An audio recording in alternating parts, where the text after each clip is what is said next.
Let's talk about Newton's laws. If Bob holds a small rock and wants to throw it into the air, it doesn't take a lot of effort for him to do that. On the other hand, if we ask Bob to take this much larger rock and throw it up with the same initial velocity, he might have a problem with that. The difference between these two rocks is the amount of mass in each one. It's easier to move an object with low mass, like the small rock, and much harder to move an object with large mass, like the larger rock.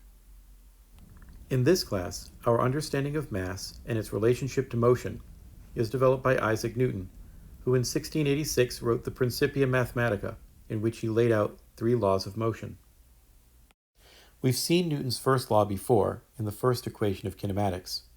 If we multiply this equation by m, we can cast the equation into a set of new variables, showing that the change of the momentum of an object comes about due to a force. Both the momentum of a moving object and the force needed to change that momentum depend on mass. An object that has more mass has more motive inertia, and it's more difficult to change the inertia of the object by using a force.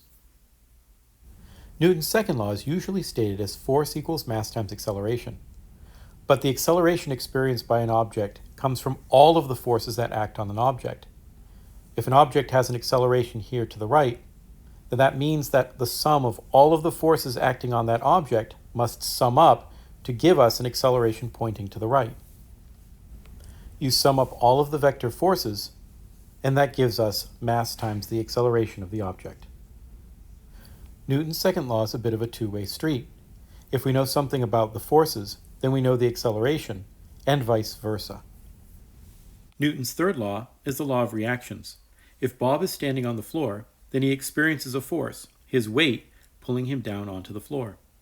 If we take just this force and we put it into Newton's second law, we find that there's a problem. Bob's acceleration is 0. He's not actually moving. What's missing is that the floor is also pushing back up on Bob. We put both of these forces into Newton's second law, the floor force pointing up and the weight force pointing down. Their sum can be 0. Bob's acceleration. These two forces of interaction come in pairs of equal magnitude and opposite direction. And that is the most common statement of Newton's third law.